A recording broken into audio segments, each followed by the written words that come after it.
श्री सद्गुरु महाराज की जय। माइक अलग आवाज जो है ना। नमामि अमित ज्ञान रूपं कृपालं अगम बोधदाता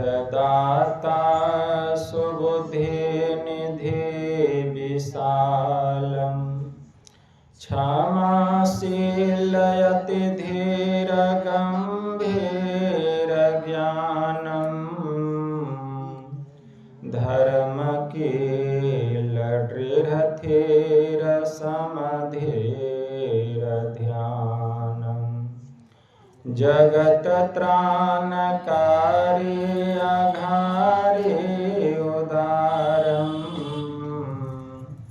भगत प्राण रूपं दयागुण अपारम् नमो सतगुरुम ज्ञान दाता सुस्वामी नमामि नमामि नमामि नमामि नमामि नमामि नमामि नमामि। महाराज सद्गुरु है राजन को राजा है जिनकी कृपा से सरे सर्व काजा भने में ही सोई परम गुरु नमामि नमामि नमामि नमामि नमामि नमामि नमामि नमामि नमामि। श्री सद्गुरु महाराज की जय। अव्यक्त रूप में परमाराध्य संत सद्गुरु महाराज के पावन कमल चरणों में बारंबार नमन। आदरणीय सत्संग प्रेमी गुरुजनों, भक्तिमती माताओं एवं धर्मशीला बहनों, आप लोगों को सर्वविदित हो चुका है कि आज का यह संतमत सत्संग का आयोजन हमारे परलोकवासी चुन्नी जी के स्थूल शरीर छूटने के उपरांत उस दिवंगत आत्मा के परम कल्याण के लिए, सुख और शांति के लिए घर परिवार के समस्त लोगों ने मिलजुल कर आज पुण्यतिथि के उपलक्ष्य में यह संतमत सत्संग का आयोजन किए हैं। इस संतमत सत्संग के द्वारा ज्ञान योग युक्त एकमात्र ईश्वर भक्ति का संदेश दिया जाता है, उपदेश दिया जाता है, प्रत्येक प्राणी मात्र को बोध कराया जाता है कि ज्ञान क्या है, योग क्या है, भक्ति क्या है, जीव क्या है, माया क्या है, ब्रह्म क्या है। इन सभी रहस्यमयी बातों का ज्ञान सत्संग के माध्यम से यह जो जीव अबोध बना हुआ है, सत्संग श्रवण करते करते एक दिन वह सुबोध और परम ज्ञानी हो जाता है। अभी संत स्तुति और गुरु वंदना से पाठ का शुभारंभ हुआ। हम लोगों ने अति ही मनोयोग पूर्वक भक्ति युक्त ढंग से पाठ का श्रवण किया। तत्पश्चात श्री रामचरितमानस सार सटीक सप्तम सोपान उत्तर कांड से भी हम लोगों ने पाठ का श्रवण किया।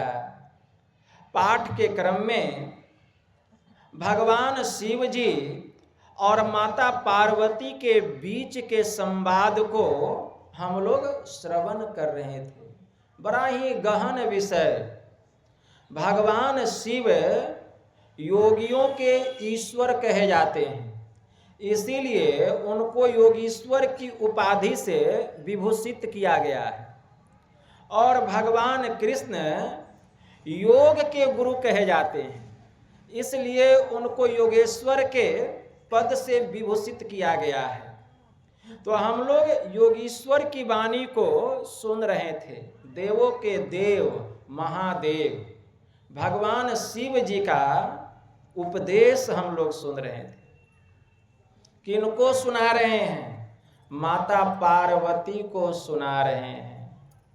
और सुनाने के क्रम में क्या कह रहे हैं कि हे देवी, जब तुमने अपना सती नाम वाला अपना प्रथम शरीर अपने पिता महाराज दक्ष के यज्ञशाला में समर्पित कर दिया, तो मैं तुम्हारे वियोग में पागलों की तरह, मतवालों की तरह जंगलों में, कंदराओं में, पर्वतों पर कई वर्षों तक भटकता रहा।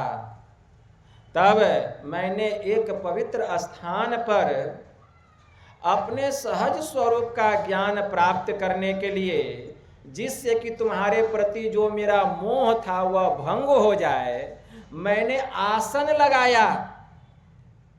और आसन जब लगाया तो पूरे 87,000 वर्ष तक मैं सहज समाधि में चला गया।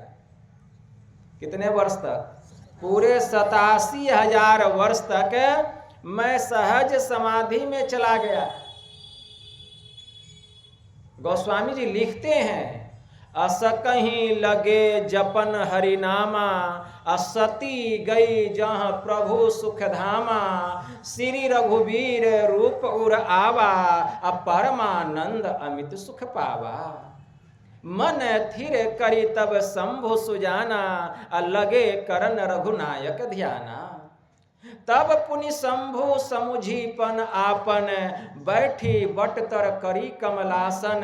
तब शिव सहज स्वरूप सम्हारा, लागी समाधि अखंड अपारा। तब शिव तीसर नयन उघारा, चितवत काम भयउ जरि छारा।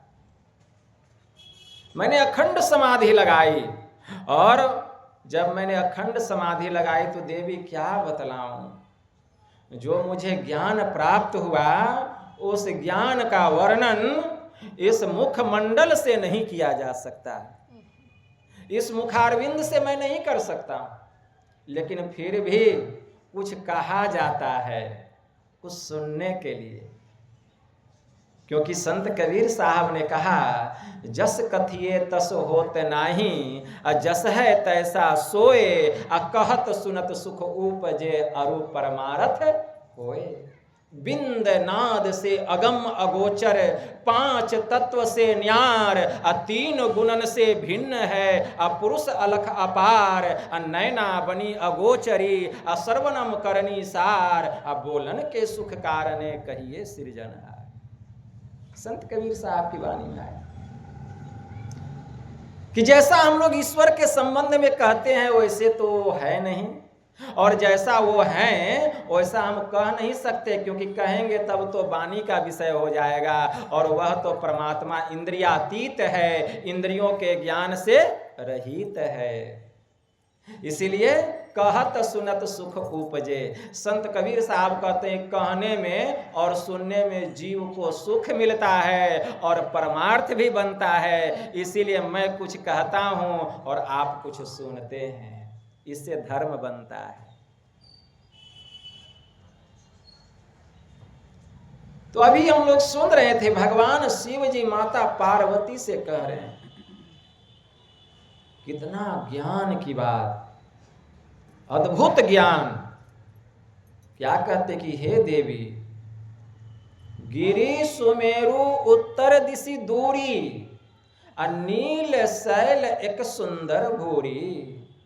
तासु कनक में शिखर सुहाए, चारी चारू मोरे मन भाए, तीन पर एक एक बिटप विशाला, बट पीपल पाकरी रसाला, सैलो परिसर सुंदर सोहा, मणि सोपान देखी मन मोहा। भगवान शिव जी कह रहे हैं, शीतल अमल मधुर जल, जलज विपुल बहुरंग, कुंजत कलरव हंस गण, गुंजत मंजुल भृंग, ते ही रुचिर बसई खग सोई, तासु नाश कल्पांत न होई, माया कृत गुण दोष अनेका, मोह मनोज आदि अविवेका, व्यापी रहु समस्त जग माही, ते ही गिरि निकट कबहू नहीं जाए। भगवान शिव जी कह रहे हैं, कौन सा अद्भुत ज्ञान।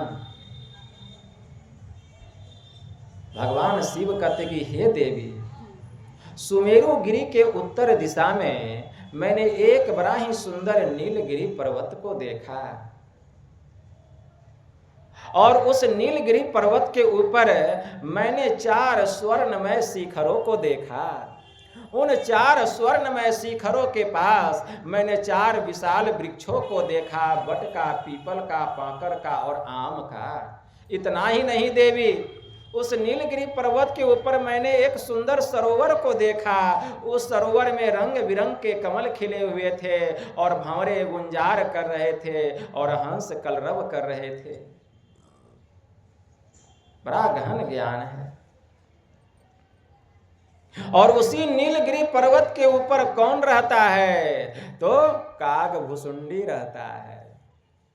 उस नीलगिरी पर्वत के ऊपर काग भुसुंडी रहता है, और उसका नाश कल्प के अंत में भी नहीं होता है।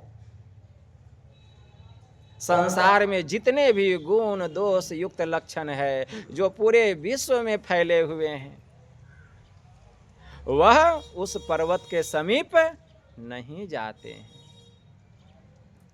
विचारणीय विषय है कि ऐसा कौन सा वह नीलगिरी पर्वत है इस संसार में। क्या ऐसा नीलगिरी पर्वत है कहीं जहां 4 सोने का शिखर है?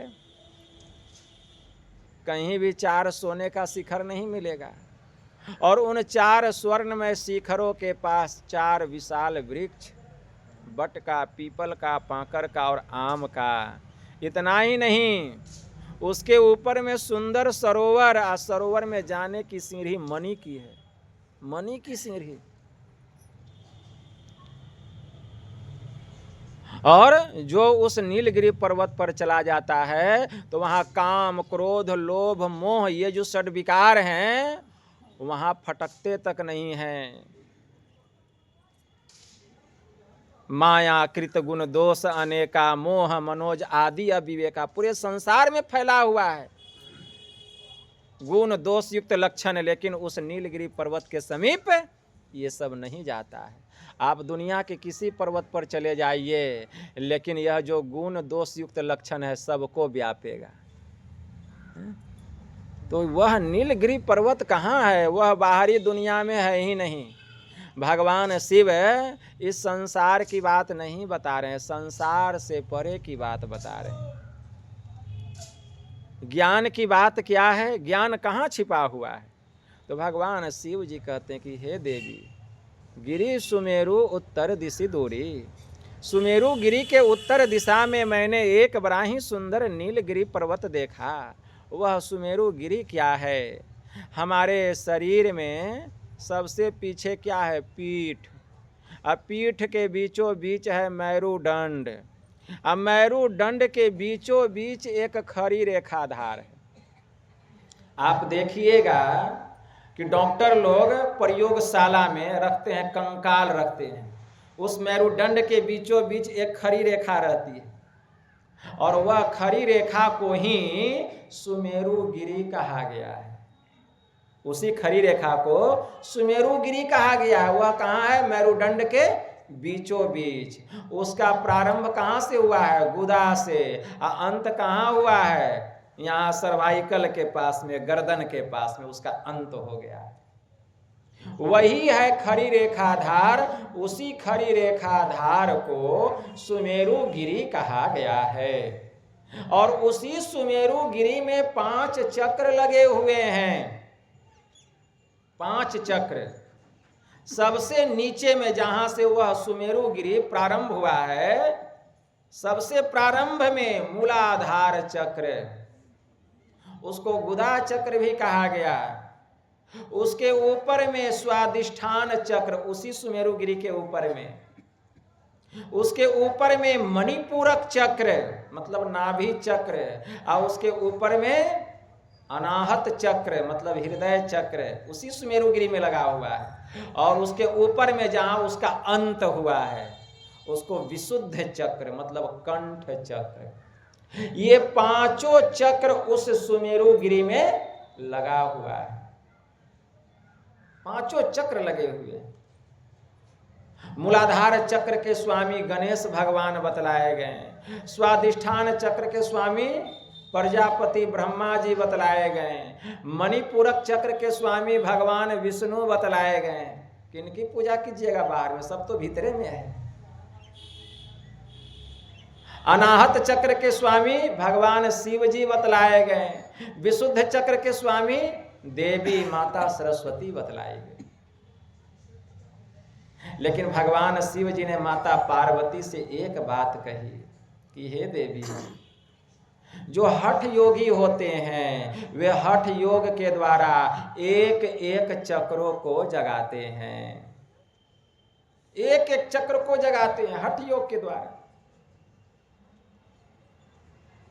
लेकिन जो राजयोगी होते हैं वे ऐसा नहीं करते हैं। सांडल्योपनिषद में एक बड़ा अच्छा मंत्र आया है, यथा सिंहो गजो व्याघ्रो भवेद्वस्य शनैः शनैः तथैव सेवितो वायुर्न्यथा हन्ति साधकम्। जैसे बाघ, सिंह और हाथी धीरे धीरे काबू में आता है, वैसे ही प्राणायाम की क्रिया के द्वारा धीरे धीरे वायु को बस में करने का अभ्यास किया जाता है। ऐसा हठ योगी करते हैं, लेकिन प्राकारांतर होने से इसमें अभ्यासी की जान भी जा सकती है। लेकिन राजयोग के द्वारा यह क्रिया सुगमता पूर्वक हो जाता है। यह निरापद है, सबसे होने योग्य है। इसीलिए देवी, जो हठ योगी होते हैं वे एक एक चक्र को जगाते हैं। कभी मूलाधार चक्र को जगाएंगे, कभी स्वादिष्ठान चक्र को जगाएंगे, कभी मणिपूरक चक्र को जगाएंगे, कभी अनाहत चक्र को जगाएंगे, कभी विशुद्ध चक्र को जगाएंगे। वहां ध्यान लगा करके ये तो हठ योगी करते हैं। लेकिन राजयोगी ऐसा नहीं करते। तब राजयोगी क्या करते हैं? राजयोगी यही करते हैं कि देवी जो जहां बैठता है वहीं से उठता है, और जो जहां से उठता है ना वहीं से चलना प्रारंभ करता है। तो राजयोगी यह बतलाते हैं, जो परमहंस होते हैं, कि अरे तुम कहां बैठे हुए हो, पहले यह तो जान लो कि तुम कहां बैठे हुए हो। तो हम लोग कहेंगे बाबा हम तो सत्संग पंडाल में बैठे हुए। अरे यहाँ तुम नहीं बैठे हुए हो, यहाँ तो तुम्हारा शरीर बैठा हुआ है। तुम कहाँ बैठे हुए हो? तुम शरीर हो, तुम हाथ हो, तुम नाक हो, कान हो, पैर हो, मुंह हो, माथा हो। अरे ये सब तो शरीर का एक एक अंग है, इनमें से हम कुछ भी नहीं है। हम कहाँ रहते हैं? इस शरीर के बाहर के भीतर। तो हम कहेंगे इस शरीर के भीतर में कहाँ पर? इस शरीर के भीतर में कहाँ पे हम रहते हैं?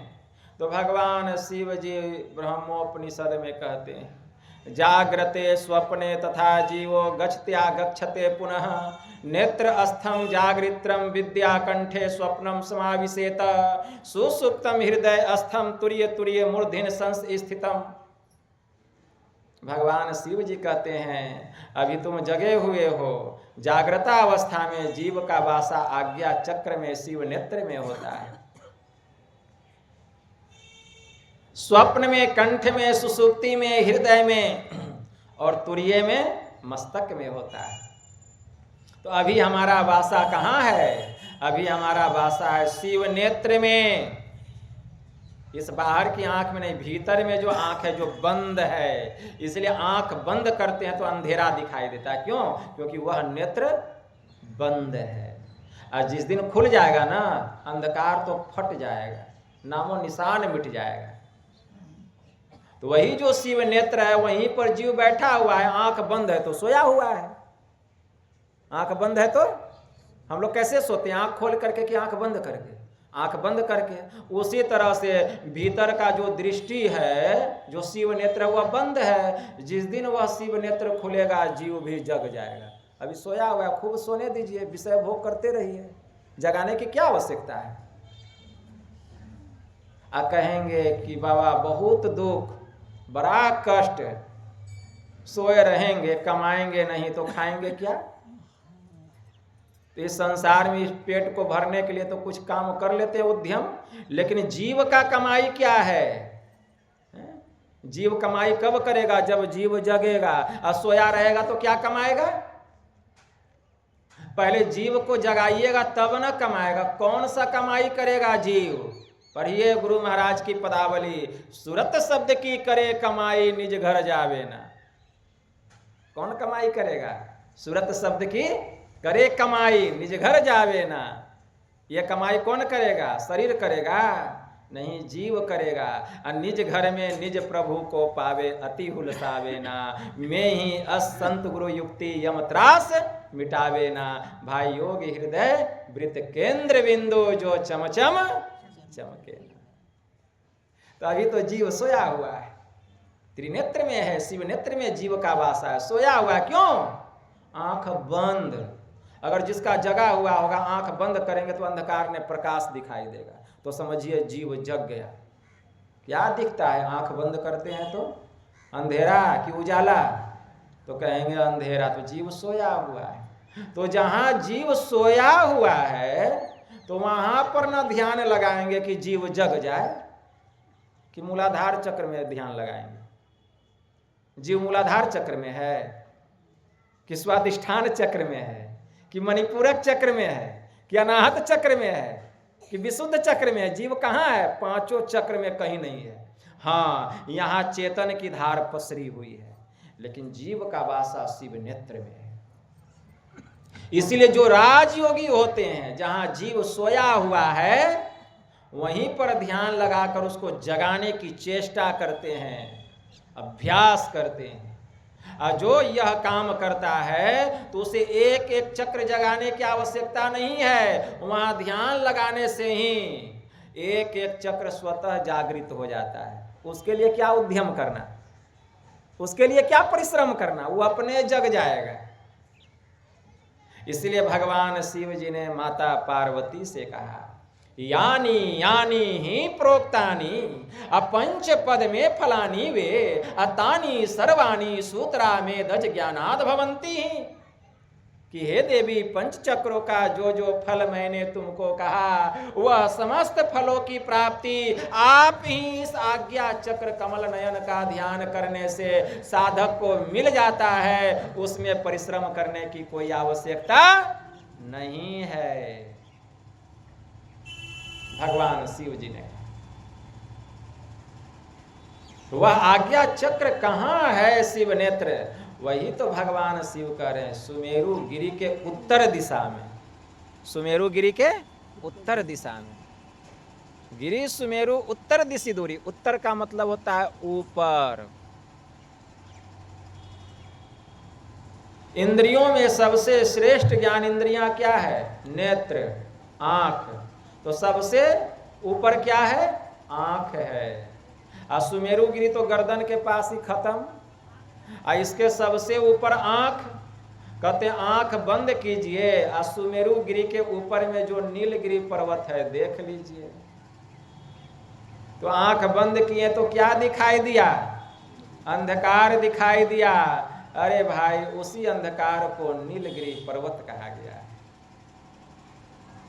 उसी अंधकार को नीलगिरी पर्वत कहा गया है। और उसी नीलगिरी पर्वत में आज्ञा चक्र नाम का छठा चक्र छुपा हुआ है, जहाँ पर कि जीव का वासा है, जहाँ पर कि जीव डुबक करके सुबक करके सोया हुआ है। जो वहाँ ध्यान लगाता है तब वह जीव जगता है।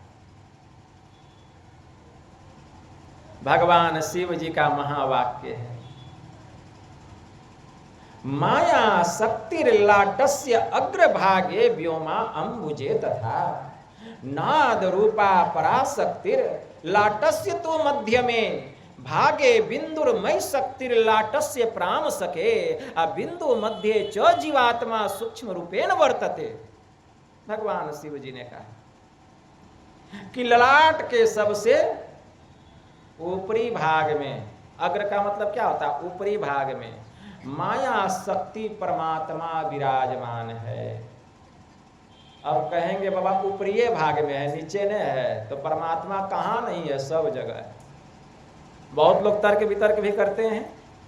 यहाँ कहने का भाव क्या है, परमात्मा हर जगह है लेकिन हर जगह मिलते नहीं है। इसका जवाब यही है, जब भी मिलेंगे कहाँ, तो ललाट के अग्रभाग में, जो साधन विशेष विधि के द्वारा उस दशा को प्राप्त करता है जिसको तुर्यातीता अवस्था कहा गया। और जब उस परमात्मा को वो अपने भीतर में प्राप्त कर लेता है तब हर जगह उसको वही एक ब्रह्म दिखाई देता है। लेकिन अभी दिखाई दे रहा है, क्यों नहीं दिखाई दे रहा है? जब तक भीतर में उसका ज्ञान नहीं होगा बाहर में उसकी पहचान नहीं हो। इसलिए भगवान शिव जी ने भरी सभा में कहा, हरि व्यापक सर्वत्र समाना, अप्रेम से प्रकट हो ही मैं जाना, देश दिशि विदिशहूँ माही, कहूँ सो कहाँ जहाँ प्रभु नहीं। हर जगह है, कौन सा ऐसा स्थान है देश जहाँ भी नहीं है? लेकिन संत कबीर साहब ने कहा, कस्तूरी कुंडल बसे मृग ढूंढे बन माही, ऐसे घट में पीव हैं दुनिया जानत नहीं, समझ परे तो घर में रहे, पर्दा पलक लगाए, अरे तेरा साहब तुझ में है, अनत कहीं मत जाए। कहीं जाने की आवश्यकता है? अगर परमात्मा बाहरे में मिल जाते तो भीतर में कोई ध्यान क्यों लगाता, बाहरे में खोज लेता उसको। हमारे परमाराध्य ऐसा क्यों कहते हैं, निज तन में खोज सज्जन बाहर न खोजना, अपने ही घट में हरि है अपने में खोज। तो वह परमात्मा हम सबके भीतर में, कहाँ, तो माया शक्ति लाटस्य अग्रभागे व्योमा अम्बुजे तथा, ललाट के अग्रभाग में माया शक्ति मायापति परमात्मा विराजमान है। नाद रूपा पराशक्ति लाटस्य तो मध्य में, ललाट के मध्य भाग में, देखिए ये ललाट है ना, ललाट के मध्य भाग में नाद रूपा पराशक्ति, जिसको अक्षर ब्रह्म कहा गया, वही नाद रूपा पराशक्ति ललाट के मध्य भाग में प्रतिष्ठित है। नाद रूपा पराशक्ति लाटस्य तो मध्य में, लाट के मध्य भाग में नाद रूपा पराशक्ति विराजमान है, जिसको अक्षर ब्रह्म कहा गया। भागे बिंदुर्मय शक्तिर ललाटस्य प्राम सके, बिंदु मध्य च जीवात्मा सूक्ष्म रूपेण वर्तते। ललाट के सबसे निचले भाग में, ललाट का निचला, ये 4 आंगुल का हमारा ललाट है, मस्तक है, इसका निचला भाग क्या होगा? इसका निचला भाग दोनों आंख और नासिका का जहां मिलन हुआ, यही है निचला भाग।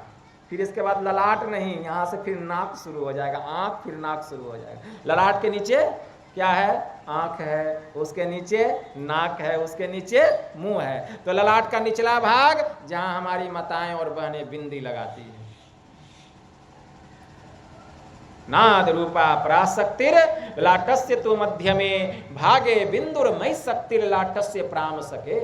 ललाट के निचले भाग में बिंदु रूपी शक्ति विराजमान है, अब बिंदु मध्य च जीवात्मा सूक्ष्म रूपेण वर्तते, और उस बिंदु के मध्य में जीव सूक्ष्म रूप में बैठा हुआ है, सोया हुआ है। तो जीव का वासा कहाँ हुआ? बिंदु के मध्य में। कौन बता रहे हैं? भगवान देवों के देव महादेव शिव जी वही बता रहे हैं। सब लोग शिव चर्चा करते हैं, लेकिन पते नहीं है कि शिव चर्चा, असली शिव चर्चा तो यहां हो रहा है। शिव चर्चा मतलब जहां शिव का ज्ञान हो जाए, वही ना शिव चर्चा। विष्णु का चर्चा जहां भगवान विष्णु का ज्ञान हो जाए, तो शिव चर्चा तो हमको लगता है असली यही हो रहा है। तो जिसको शिव चर्चा में भाग लेना है, जो शिव चर्चा वाले लोग हैं, वे भी यहाँ आ सकते हैं। तो वास्तविक शिव जी का कुछ तो ज्ञान अवश्य हो जाएगा। तो वही है ललाट का निचला भाग, जहां बिंदु रूपी शक्ति विराजमान है, और उसी बिंदु के मध्य में जीव सूक्ष्म रूप में बैठा हुआ है, सोया हुआ है।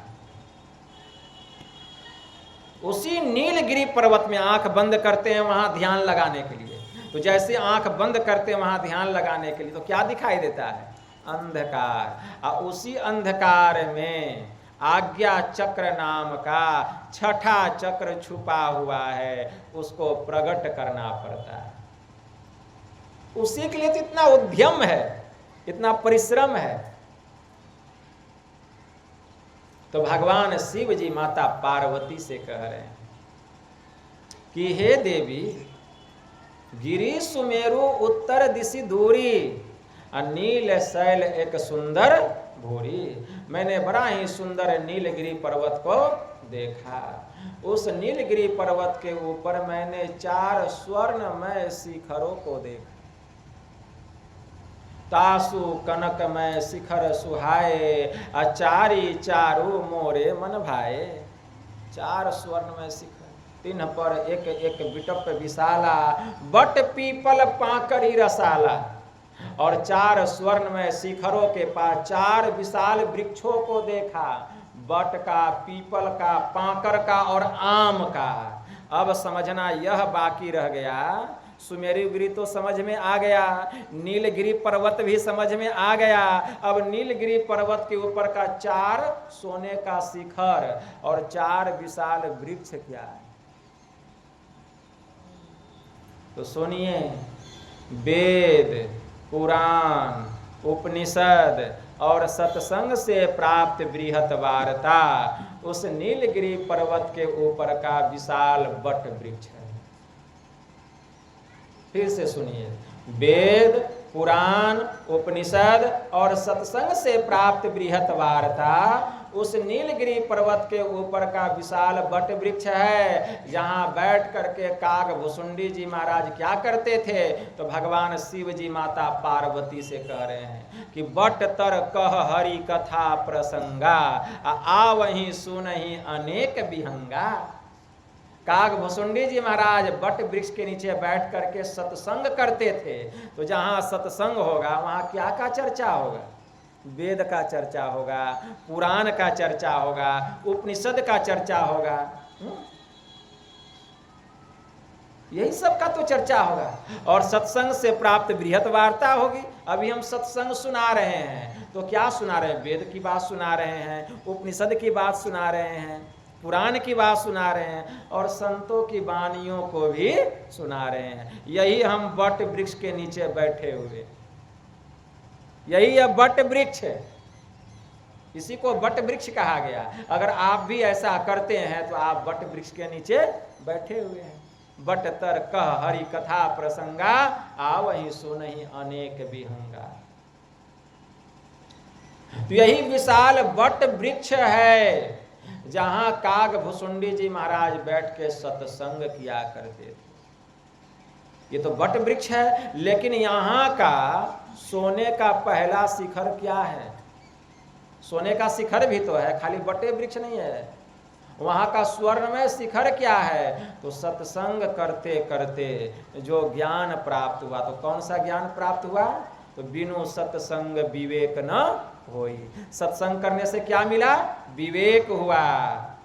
वेद में मंत्र आया ना, ओम युंजानः प्रथमं मनस्तत्वाय सविता धियम अग्निर्ज्योतिर्निचाय पृथिव्या अद्या भरत।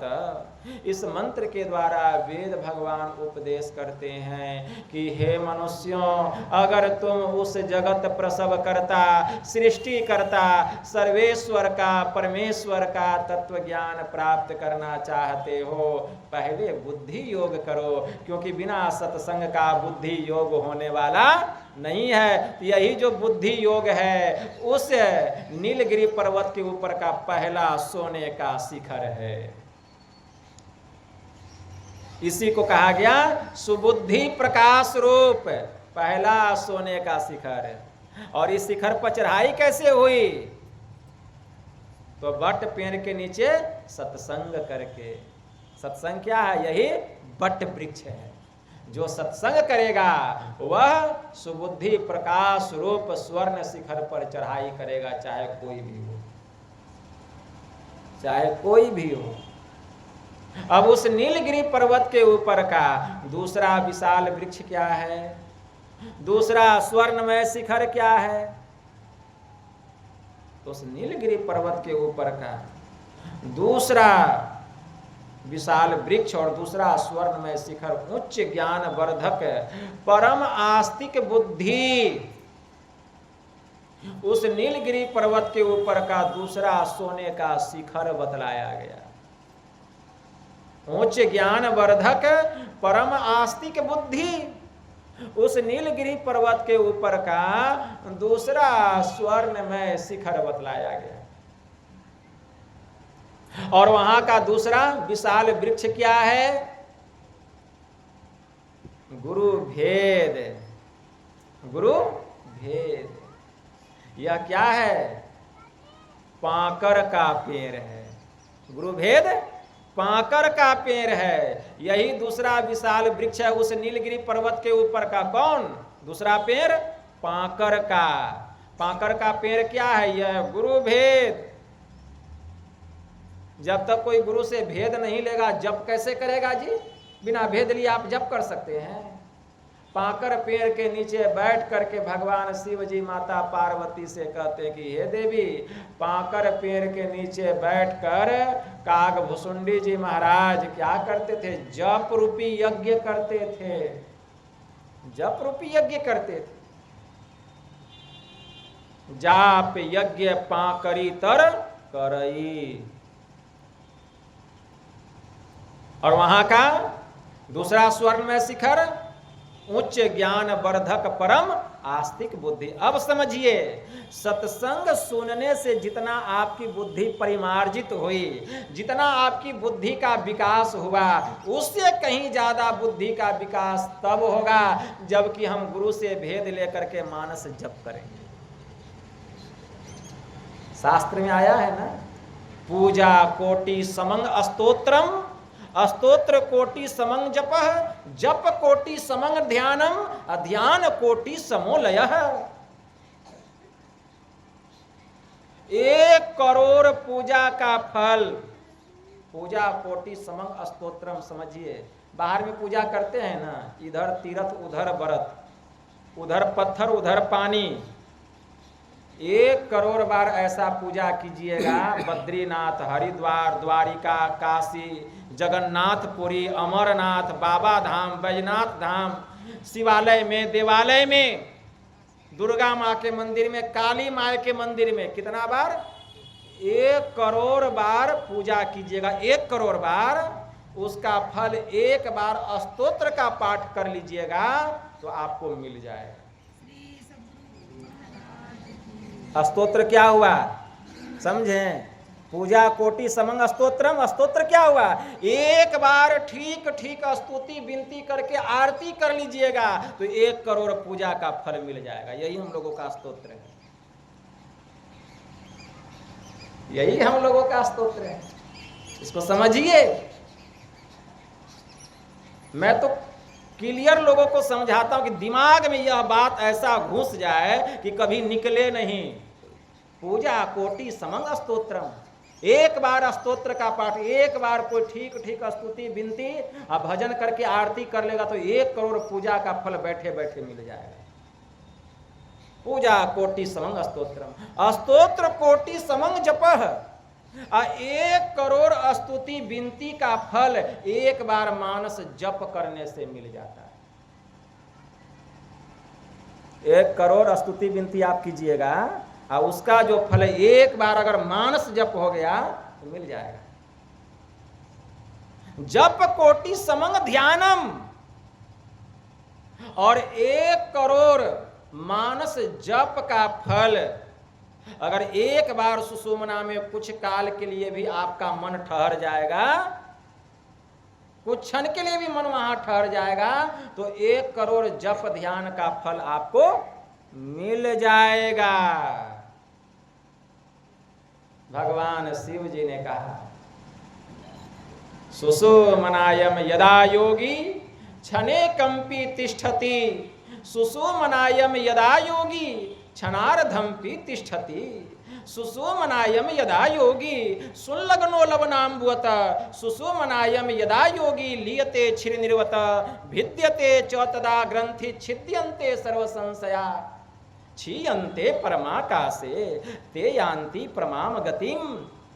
भगवान शिव कहते हैं, सुषुम्ना में जब जोगी 1 क्षण भी ठहरता है, सुषुम्ना में जब जोगी आधा क्षण भी ठहरता है, सुषुम्ना में जब जोगी नमक और पानी के समान घुल जाता है, सुषुम्ना में जब जोगी दूध और पानी के समान मिल जाता है, परिणाम क्या होता है? भिद्यते च तदा ग्रंथि छिद्यन्ते सर्व संशया, उसकी हृदय ग्रंथि का भेदन होता है।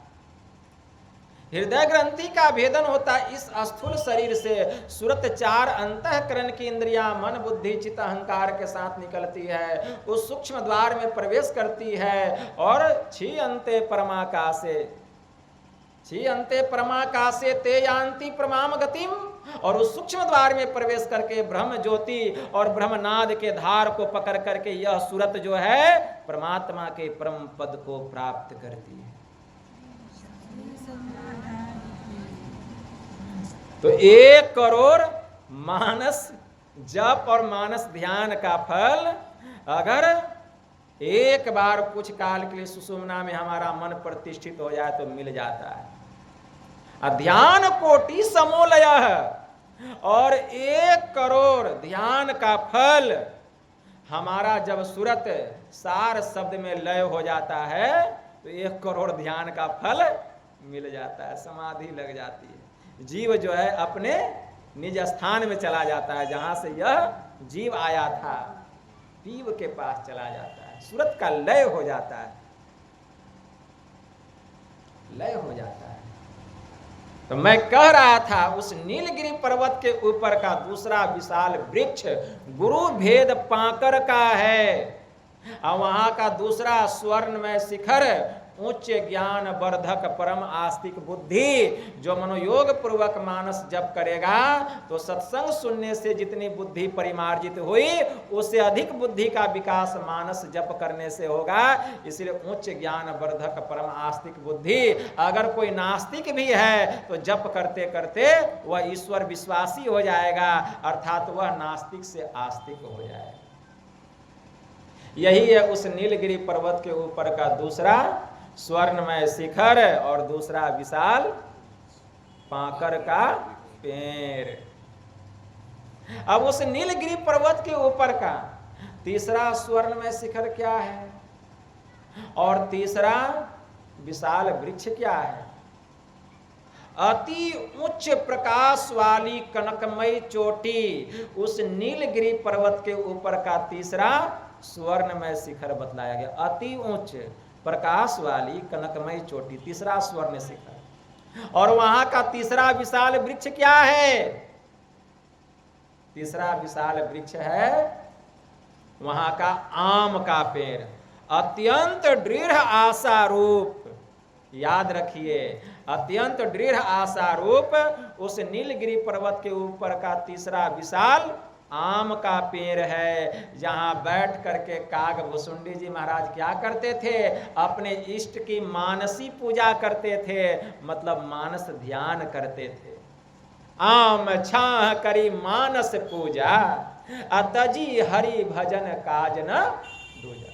भगवान शिव जी माता पार्वती को सुना रहे हैं।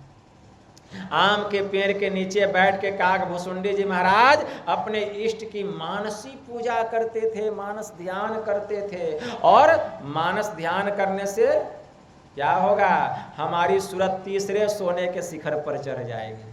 तीसरा सोने का शिखर क्या है? अभी सुने ना, अति उच्च प्रकाश वाली कनकमयी चोटी, तीसरा स्वर्णमय शिखर। मतलब अगर बहुत अच्छे से मानस ध्यान कीजिएगा, जैसे काकभूसुंडी जी महाराज अपने इष्ट की मानसी पूजा मतलब मानस ध्यान, जो अपने इष्ट के रूप को हूबहू अपने भीतर में प्रकट करता है, तो समझ जाइए वह अंधकार के शिखर पर चढ़ गया है। अब वह दृष्टि साधन करेगा तो अंधकार का मंडल फटेगा। उसी को कहा गया अति उच्च प्रकाश वाली कनकमयी चोटी। उस शिखर पर वह चढ़ाई करता है। वही है उस नीलगिरी पर्वत के ऊपर का तीसरा सोने का शिखर। अब उस नीलगिरी पर्वत के ऊपर का चौथा विशाल वृक्ष और चौथा सोने का शिखर क्या है? उस नीलगिरी पर्वत के ऊपर का चौथा सोने का शिखर है मुक्त दृष्टि, दिव्य दृष्टि से दर्शने वाली ब्रह्म ज्योति रूप। मुक्त दृष्टि, दिव्य दृष्टि से दर्शने वाली जो ब्रह्म ज्योति रूप है, वही है उस नीलगिरी पर्वत के ऊपर का चौथा सोने का शिखर। और वहां का चौथा विशाल पेड़ क्या है? पीपल का, गुरु की कृपा। चौथा विशाल वृक्ष गुरु की कृपा, यही पीपल का पेड़ है। मतलब जब तक गुरु की कृपा नहीं होगी, मुक्त दृष्टि खुलने वाली नहीं है, और उस चौथा स्वर्णमय शिखर ब्रह्म ज्योति पर चढ़ाई होने वाला नहीं है। गुरु की कृपा, यही है पीपल का पेड़। इसके लिए खूब दृष्टि साधन करना पड़ेगा। जो खूब दृष्टि साधना करते हैं, गुरु के आदेश और उपदेश को अपने जीवन में अपना करके खूब दृष्टि साधन करते हैं, तो गुरु की कृपा होती है। तब उसको भीतर की मुक्त दृष्टि, दिव्य दृष्टि खुलती है। और जब दिव्य दृष्टि खुलती है तो क्या होता है? दृष्टि की दोनों धार जाकर के मिलती है, अंधकार का मंडल फटता है, और चौथा स्वर्णमय शिखर जो चमचमा रहा है ब्रह्म ज्योति रूप, उस पर सूरत चढ़ाई करती है। यही तो है उस नीलगिरी पर्वत के ऊपर का 4 स्वर्णमय शिखर और 4 विशाल वृक्ष। इसी को कहा गया, यही है 4 स्वर्णमय शिखर। अब उस कहते हैं भगवान शिव जी माता पार्वती से कि हे देवी, उस नीलगिरी पर्वत के ऊपर एक सरोवर भी है। शैलो परिसर सुंदर सोहा, मणि सोपान देखी मनमोहा। उस नीलगिरी पर्वत के ऊपर सुंदर सरोवर है, और सरोवर में जाने के लिए मणि की सीढ़ी लगी हुई है। मणि की सीढ़ी चमचमा रहा है। वह मणि क्या है?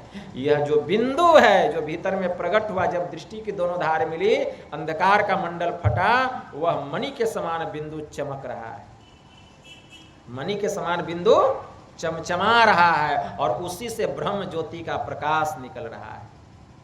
वह जो बिंदु है वही मणि की सीढ़ी है। हमारी सूरत उस बिंदु रूपी मणि की सीढ़ी पर चढ़ाई करती है, और चढ़ाई करके उस सरोवर में जाती है। नीलगिरी पर्वत के ऊपर जो सरोवर है, वह सरोवर क्या है? सहस्त्रदल कमल। वह सरोवर क्या है? सहस्त्रदल कमल। तो बिंदु रूपी सीढ़ी पर, बिंदु रूपी मणि की सीढ़ी पर चढ़ाई करके हमारी सूरत सहस्त्रदल कमल रूपी सरोवर में जाती है और डुबकी लगाती है, और जन्म जन्मांतर के पापों से जीव मुक्त हो जाता है। श्री सद्गुरु महाराज मुक्त हो जाता है। पापों से मुक्ति पाने का इसके अलावा कोई दूसरा साधन नहीं है, कोई दूसरा उपाय नहीं, कोई दूसरा उपाय ही नहीं है। भगवान शिव जी ने माता पार्वती से कहा, त्रिवेणी संगमो यत्र तीर्थराजः सह उच्यते तत्र स्नानम प्रकुर्वृत सर्व पापेः प्रमुच्यते। त्रिवेणी संगमो, जहां तीनों नदियों का मिलन हुआ है, उसी को त्रिवेणी, उसी को संगम कहते हैं। अभी देखिए कुंभ का मेला लग रहा है, देखिएगा कितना लोग जाएंगे, कितना डुबकी लगाएंगे। शरीरों का मैल साफ नहीं होगा, मन का मैल कहाँ से साफ हो जाएगा? शरीरों का मैल ठीक ठीक नहीं छूटेगा, मन का मैल कहाँ से छूटेगा? संत दरिया साहब बिहारी की वाणी में आया, भीतर मैल चहल की लागी, काई जमा हुआ है, भीतर मैल चहल की लागी, मतलब परत पर परत, परत पर परत पर आवा, उसी को कहा गया चहल।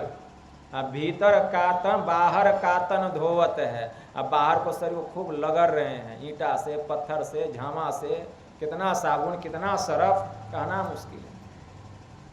भीतर मैल चहल की लागी, ऊपर कातन धोवत है, अविगत मूर्ति महल के भीतर वाका पंथ न जोहत है। अविगत मूर्ति इस शरीर रूपी महल के भीतर कौन है? परमात्मा। उसके पास जाने का रास्ता पता है, इसी शरीर के भीतर में है, बाहर में नहीं है। अविगत मूर्ति महल के भीतर वाका पंथ न जोहत, रास्ता पता है। और जब पता है तो फिर बाहर में क्यों भटक रहे हैं?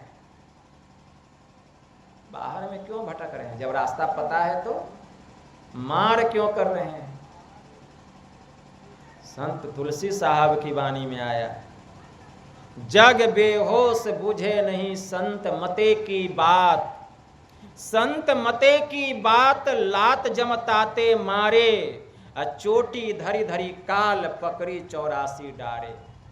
मद माया के माही बातचीत नेक न लावे, ऐसा बड़ा अयान जान कर ज्ञान न पावे। तुलसी बूझी बिचारी ले, अरे अंत किया न साथ, जग बेहोश बुझे नहीं संत मते की बात। संत मत में है लेकिन संत मत की बात नहीं बुझते हैं। अब पंथा पंथी दर्शाऊं, पूछे पथ न जाने गाऊं, अरे पंथ नाम मार्ग को होई, सो पंथी बूझा नहीं कोई। गाई बजाई खंजरी पीटी, गावत मुंह में पड़ी गई सीठी। जो कोई संतन कर शब्द विचारा, सूझे पंथ बार अरुपारा। शब्द संधि कछु और बतावे, यह नहीं समझ शोध मन लावे। गुरुवाणी संतन की बूझे, तब निर्मल नयन आँखी से सूझे। और गुरु चेला मिली पंथ चलावा, असत मत की राह नहीं पावा। ऐसा ज्ञान है, कैसा ज्ञान है। इसलिए क्या बाहर में भटक रहे हैं? त्रिवेणी संगमो यत्र तीर्थराज, तीनों नदियों का जहां मिलन हुआ है, गंगा जमुना और सरस्वती, उसी को त्रिवेणी, उसी को संगम, उसी को प्रयागराज, उसी को सभी तीर्थों का तीर्थराज कहा गया। तत्र स्नानम, जो वहां स्नान करता है, डुबकी लगाता है, प्रकृवृत्त सर्व पापे प्रमुच्यते, सभी प्रकार के पापों से मुक्त हो जाता है। तो साधन तो हम सबके भीतर में, एक पैसा भी खर्चा करने का जरूरत नहीं है। क्या गरीब, क्या अमीर, क्या लूल्हा, क्या लंगड़ा, क्या स्त्री पुरुष या नपुंसक ही क्यों ना हो, सबके भीतर में यह साधन है। साधन धाम मोक्ष कर द्वारा, हर कोई कर सकता है, लेकिन बाहर के लिए मार कर रहे हैं, दौड़ लगा रहे हैं, दौड़ लगा। भगवान शिव जी माता पार्वती से कहा, हे देवी, शैलो परिसर सुंदर शोभा, उस नीलगिरी पर्वत के ऊपर मैंने सुंदर सरोवर को देखा। और सरोवर में जाने के लिए मणि की सीढ़ी लगी हुई थी, उसी सीढ़ी पर मैंने चढ़ाई किया, मतलब उस बिंदु को अपने भीतर में प्रकट किया, तब हमारा जीव जगा, हमारी समाधि लगी, और उस मणि की सीढ़ी पर चढ़ाई करके मैं उस सहस्त्रदल कमल में जा करके डुबकी लगाया।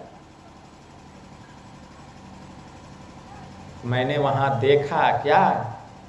शीतल अमल मधुर जल।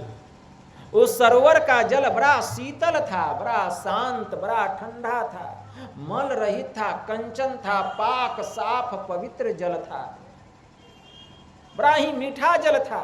शीतल अमल मधुर जल, जलज विपुल बहुरंग। हे देवी, उस सरोवर में 5 रंग के कमल खिले हुए थे। कुंजत कलरव हंस गण, हंस जो है कलरव कर रहे थे, गुंजत मंजुल भृंग, और भंवरे उस कमल के ऊपर में गुंजार कर रहे हैं। तो सहस्त्र दल कमल रूपी सरोवर का 5 रंग का कमल क्या है? तो जो कोई सहस्त्र दल कमल में प्रवेश करता है, जाता है, तो वहाँ 5 मंडलों का प्रकाश होता है। सहस्त्र दल कमल, अरे ज्योति करे झलमल, त्रिकुटी में सूर्य उदय। गुरु महाराज की बात। सहस्त्र दल कमल में 5 मंडलों का प्रकाश हो रहा है। विद्युत मंडल का प्रकाश हो रहा है वहां, ज्योति मंडल का प्रकाश हो रहा है वहां, नक्षत्र मंडल का प्रकाश हो रहा है वहां दीप शिखावत मंडल का प्रकाश हो रहा है, वहां चंद्र प्रभा मंडल का प्रकाश हो रहा है। विद्युत मंडल का प्रकाश लाल बतलाया गया, ज्योति मंडल का प्रकाश पीला बतलाया गया, नक्षत्र मंडल का प्रकाश नीला बतलाया गया, दीप शिखावत मंडल का प्रकाश हरा बतलाया गया, और चंद्र प्रभा मंडल का प्रकाश एकदम उज्ज्वल बतलाया गया, श्वेत। यही 5 मंडलों का, 5 रंग का सहस्त्र दल कमल रूपी सरोवर में प्रकाश हो रहा है। अब सरोवर कहने से हम यह नहीं समझें कि कोई सरोवर जितना बड़ा हम बनाते हैं संसार में वैसा ही सरोवर होगा। अब सुनिए, वह सरोवर ऐसा है कि 7 स्वर्ग का वासा सहस्त्र दल कमल में। अब सोचिए कितना बड़ा होगा, 1 स्वर्ग नहीं, 7 स्वर्ग, 7 स्वर्ग। सहस्त्र दल कमल ऐसा स्थान है कि यह जो दुनिया है, यह जो पृथ्वी है, राई के दाने के समान है, सरसों के दाना के समान। कितना पृथ्वी उसमें समा जाएगा उसको भर नहीं पाएगा। सहस्त्र दल कमल, सहस्त्र दल कमल वह स्थान है जहां से 5 तत्व की उत्पत्ति हुई, मिट्टी, जल, अग्नि, हवा और आकाश। सहस्त्र दल कमल वह स्थान है जहां की सूक्ष्म पर स्थूल की लपेट चढ़ी है। सहस्त्र दल कमल वह स्थान है जहां प्रत्येक जीव के पाप पुण्य का लेखा जोखा होता है। सहस्त्र दल कमल वह स्थान है जहां से जीव दुनिया में जहां से जीव पुनः इस दुनिया में वापस लौटाया जाता है। वहीं से उस स्थान का नाम है सहस्त्र दल कमल। वही वह स्थान है, सहस्त्र दल कमल वह स्थान है जहां पूर्ण चंद्र का दर्शन होता है, पूनम का चांद और अपनी चांदनी रूपी अमृत की वर्षा कर रहा है। वही स्थान तो शीतल अमल मधुर जल, जलज विपुल बहुरंग, अकुंजत कलरव हंस गण। और वहां हंस कलरव कर रहे हैं, अब भंवरे गुंजार कर रहे हैं। तो प्रकाश मंडल में हंसों का कलरव और भंवरों का गुंजार क्या है? वहां जो अनहद प्रकार के शब्द हो रहे हैं वही प्रकाश मंडल में हंसों का कलरव और भंवरों का गुंजार बतलाया गया है। यही तो भगवान शिव जी माता पार्वती को समझा रहे हैं कि ते ही गिरी रुचिर बसई खग सोई। हे देवी, उसी नीलगिरी पर्वत पर काग भुसुंडी रहता है। तासु नाश कल्पांत न होई, और उसका नाश कल्प के अंत में भी नहीं होता है। वास्तव में काग भुसुंडी है क्या? हम सबका मन ही काग भुसुंडी है। काग भुसुंडी और कोई नहीं है। हम लोग का जो मन है यही काग भुसुंडी है। अपने मन को उस नीलगिरी पर्वत पर हम लोग लगा करके रखते हैं। तो काग भुसुंडी कौन हुआ? हम सबका मन। वही तो काग भुसुंडी। तो जो वहां अपने मन रूपी काग भुसुंडी को उस नीलगिरी पर्वत पर लगा के रखता है, उसका नाश कल्प के अंत में भी नहीं होता है। माया कृत गुण दोष अनेका, मोह मनोज आदि अविवेका, व्यापी रहे वो समस्त जग माही, अते ही गिरी निकट कब हो नहीं जाही। माया कृत गुण दोष युक्त लक्षण जो पूरे संसार में फैले हुए हैं, जो अपने मन रूपी काग भुसुंडी को उस नीलगिरी पर्वत पर लगा करके रखता है, तो ये सब लक्षण उसके समीप नहीं जाते। अगर जा रहा है तो आपका मन रूपी काग भुसुंडी वहां स्थिर नहीं है। इसको खूब याद रखें। भगवान शिव जी माता पार्वती को कहते हैं, क्या कहते कि हे देवी, जो अति आतप व्याकुल होई, अतरु छाया सुख जानहि सोई। जो धूप से अत्यंत आकुल और व्याकुल होता है, थका हुआ रहता है, पसीने से लथपथ रहता है, वही पेड़ की ठंडी छाया का सुख जानता है। वही सुख का हमें अनुभव हुआ, प्राप्ति हुई, वही सुख का बखान मैं तुम्हारे सामने कर रहा हूं। क्यों? भगवान शिव जी कहते हैं कि हे देवी, जो संत महापुरुष होते हैं वे जो छुपा रखने योग्य बात होता है वे छुपा करके नहीं रखते हैं। ऐसे जब भक्त मिल जाते हैं जो हरि कथा के प्रेमी होते हैं, जो सरल हृदय के होते हैं, ऐसे भक्तों को पाकर जो संत होते हैं, जो महात्मा होते हैं, वे छुपा रखने योग्य जो बात होता है, जो गुप्त बात है, उसको उसके सामने प्रकट कर देते हैं, छुपा करके नहीं रखते हैं। भगवान शिव जी माता पार्वती से कह रहे हैं, पाई उमा अति गोप्यमपि असज्जन करहि प्रकाश। संत महात्मा उसको प्रकाशित कर देते हैं। श्रोता सुमति सुशील सुचि कथा रसिक हरिदास पाई उमा अति गोप्यमपि सज्जन करहि प्रकाश।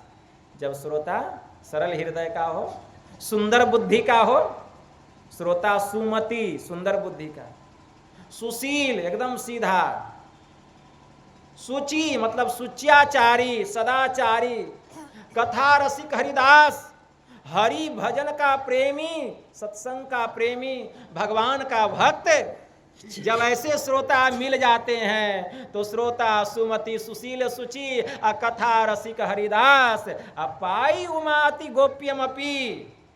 हे उमा, ऐसे जब मिल जाते हैं भक्त तो पाई उमा अति गोप्यमपि सज्जन करहि प्रकाश। तो जो सज्जन होते हैं, जो छुपा रखने योग्य ज्ञान की बात है, छुपा के नहीं रखते हैं, प्रकट कर देते हैं, वही आज हम आप लोगों के सामने प्रकट कर दिए। बोलिए प्रेम से श्री सद्गुरु महाराज की जय। तो यही थोड़ा सा मैं आप लोगों की सेवा में कहा।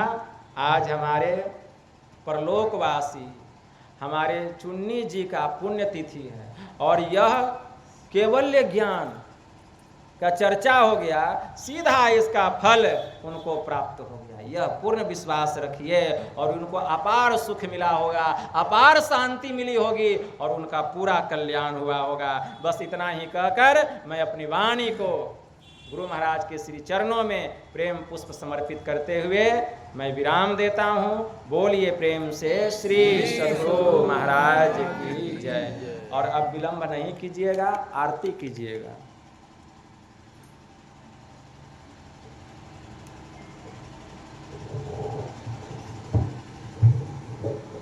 श्री सद्गुरु महाराज